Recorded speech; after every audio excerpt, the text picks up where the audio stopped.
নজর রাখবো যে খবরের দিকে। সন্দেশখালীতে শিশু সুরক্ষা কমিশনের সদস্যরা 4 সদস্যের প্রতিনিধি দল সন্দেশখালীতে তারা যান এবং কথা বলেন গ্রামের মহিলাদের সঙ্গে। সেখানকার যে উচ্চ মাধ্যমিক পরীক্ষার্থীরা রয়েছেন তাদের সঙ্গেও কথা বলেন শিশু সুরক্ষা কমিশনের সদস্যরা। দেখতে পাচ্ছেন সেই ছবি। সন্দেশখালীতে শিশু সুরক্ষা কমিশন, সুদেষ্ণা রায়, তুলিকা দাস সহ 4 সদস্যের প্রতিনিধি দল কথা বলেন গ্রামের মহিলাদের সঙ্গে। উচ্চ মাধ্যমিক পরীক্ষার্থীদের সঙ্গেও কথা বলেন তারা। গ্রামের মহিলাদের সঙ্গে কথা বলেন শিশু সুরক্ষা কমিশনের সদস্যরা।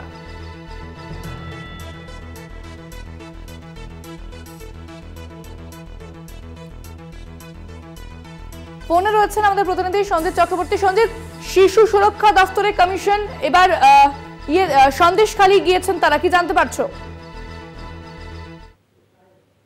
দল আজকে সন্দেশখালীতে, বিশেষ করে চেয়ারপারসন তুলিকা দাসের নেতৃত্বে 4 জন দল আজকে সন্দেশখালীতে রামাকালী হয়ে তারা কিন্তু নদীপথে প্রথমে যাবে। সন্দেশখালীতে যেসব জায়গায় বলা হচ্ছে শিশুরা নির্যাতিত হয়েছে সেই শিশুদের সঙ্গে কথা বলবেন, পাশাপাশি এবং তুমি জানো উচ্চ মাধ্যমিক পরীক্ষা চলছে সেই পরীক্ষার্থীদের সঙ্গেও কথা বলবেন, গ্রামবাসী মহিলাদের সঙ্গেও কথা বলবেন এবং তারা একটা পূর্ণাঙ্গ রিপোর্ট তৈরি করার কথা বলছে।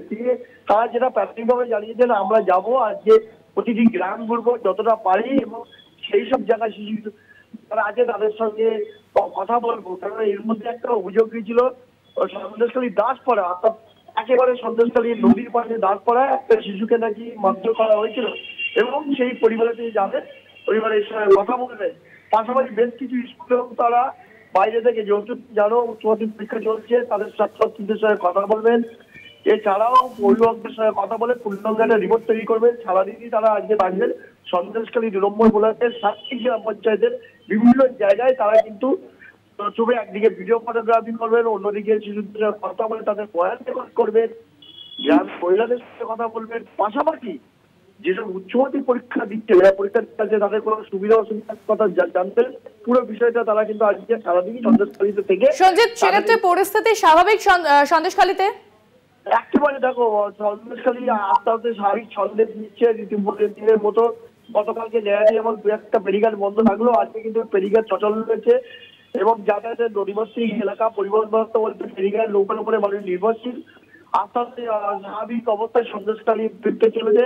যেভাবে মানুষের ফেরিঘাটগুলোতে জমায়েত দেখতে পাচ্ছে, মানুষের ভিড় দেখতে পাচ্ছি, প্রতিদিন দৈনন্দিন জীবনের কাজকর্ম রুজি রোজগারের জন্য তারা নদী পার হচ্ছে। স্কুলের ছাত্রছাত্রীরা স্বাভাবিকভাবে পরীক্ষা দিতে যাচ্ছে। এছাড়াও পরিবহন ব্যবস্থা যথেষ্ট সচল রয়েছে। সবটাই চলতে করার চেষ্টা করছে সন্দেশখালীর 2 নম্বর ব্লকের মানুষ। ধন্যবাদ সঞ্জিত। কথা বললাম প্রতিনিধি সঞ্জিত চক্রবর্তীর সঙ্গে। কমিশনের 4 সদস্যের প্রতিনিধি দল তারা সন্দেশখালীতে গিয়েছেন এবং কথা বলেন গ্রামের মহিলাদের সঙ্গে।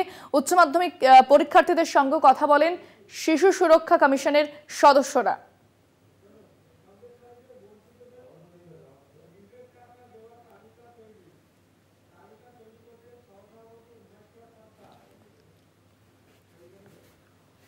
সন্দেশখালীতে গিয়েছেন শিশু সুরক্ষা কমিশনের সদস্যরা, 4 সদস্যের প্রতিনিধি দল তারা পৌঁছেছেন সন্দেশখালী। সেখানকার পরিস্থিতি সরেজমিনে খতিয়ে দেখছেন, গ্রামের মহিলাদের সঙ্গে কথা বলেন, পাশাপাশি উচ্চ মাধ্যমিক যে পরীক্ষার্থী রয়েছে তাদের সঙ্গে কথা বলেন শিশু সুরক্ষা কমিশনের সদস্যরা।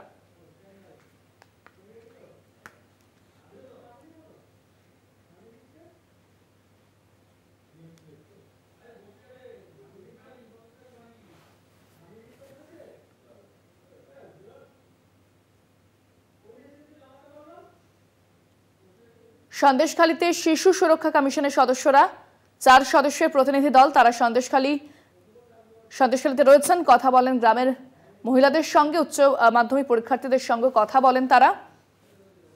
পরিস্থিতি কি রয়েছে কথা বলে জানেন গ্রামের মহিলাদের থেকে। সেখানে সন্দেশখালী পরিদর্শন করে তারা রিপোর্ট বানাবেন।